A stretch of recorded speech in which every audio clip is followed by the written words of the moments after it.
It's 2025. Today, Apple's #1 profit driver in its hardware portfolio is no longer the iPhone nor the MacBook. Beats headphones have surpassed them all. In the year 2029. Breaking news, there are plans to stop all how far can technology go?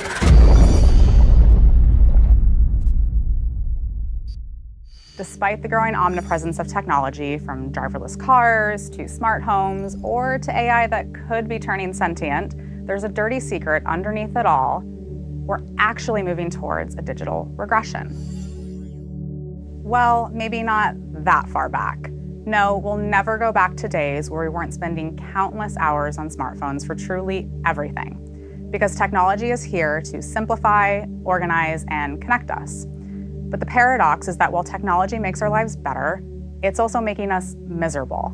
The scientific community agrees that we've never been more mentally ill as a society, largely due to our addiction to our devices. Think about it this way. Imagine I have this substance in my pocket. I turn to it over 100 times a day, easily. I spend more hours using than I do sleeping. Oh, and if I'm without it even just for a second, I feel naked and afraid.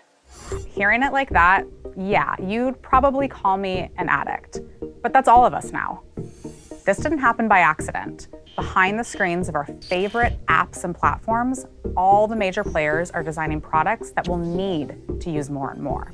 They've tapped into our brains and harnessed the power of dopamine, the chemical that makes us happy. Just like pulling that slot machine lever, every pop-up you receive on your phone comes with a new rush of dopamine. Like any addiction, we're reaching a point where we start to realize we have a problem. So we're now seeing more momentum around responsible, conscientious screen usage. Apple and Google released software in 2018 that allows users to track and limit the time spent on their devices. And Verizon created a dumb phone you can add to your plan when you need a break from the dopamine drip of your smartphone. So if screens and smartphones have made our lives better, yet we've never been more depressed and anxious, where do we go from here? Our one savior is going to be sound. And if you look closely at the audible revolution happening today, you'll find that audio is the hero coming to ward off this dystopian nightmare. People are trying to find ways to reject their screens for anything non-essential, but we're not disconnecting. We're simply replacing screens with sound so we can better interact with the world around us. Media and tech companies are finding ways to supply this new demand. In 2018 alone, just to name a few, Spotify went public, Apple entered the voice battle, Google rolled out their native podcast player, podcasts are becoming major TV shows, and most impressively, the market for smart speakers has exploded. In fact, the #1 reason that users say that they like their smart speaker is because it untethers them from their screens. Marketplace noise aside, the heart of audio is that it's the most intuitive medium for humans. We've only been watching video for less than 70 years and have only been reading and writing for maybe about 10,000 before that. But for the prior 200,000 years, there was nothing but storytelling. Because a good story has power, and it's the basis for all content. And today, audio is one of the few places where you can find premium storytelling for free. So in this reality, here are the factors at play. We've got a population addicted to their devices and beginning to seek purposeful screen avoidance.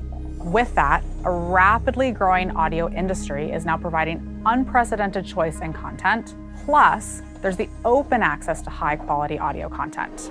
This all leads to a post-screen future where audio is the dominant source of media consumption as more and more of us begin to listen to content before we ever, if we ever see it. If you think this sounds far-fetched, we're already there. For the first time since their invention, smartphones saw a dip in sales in 2018. And the #1 selling hardware worldwide? Headphones. So in this future, this is precisely why Apple will have to rely on Beats to remain profitable, as fewer people seek the latest iPhone or MacBook. And while it may be considered niche now, podcasts are a mainstream media mainstay. In the US, more people actually listen to podcasts than subscribe to Netflix as of 2018. Crazy, right? So then why have only D2C brands funneled any kind of meaningful investment into podcasts. Squatty Potty has a more robust audio strategy than most big-time brands who devalue the medium. But we can't characterize audio as somehow handicapped because it's not visual. It's an entirely unique experience. Does anyone look at a painting and think, ugh, so quiet, if only it could talk? Truth is, audio doesn't need visuals. Sound is the storytelling of the mind.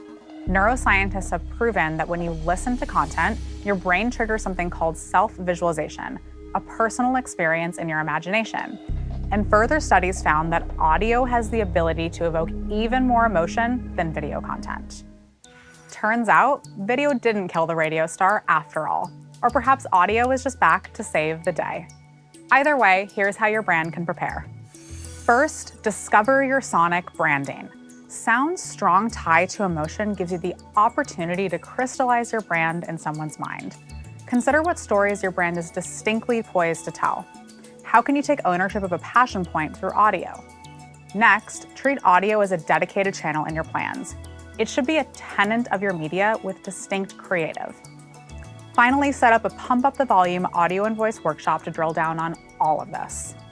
Audio is a format we cannot ignore. It's that most intimate form of human communication, which will be our beacon of hope in this alternate reality, because it's not too far off in our media dystopia.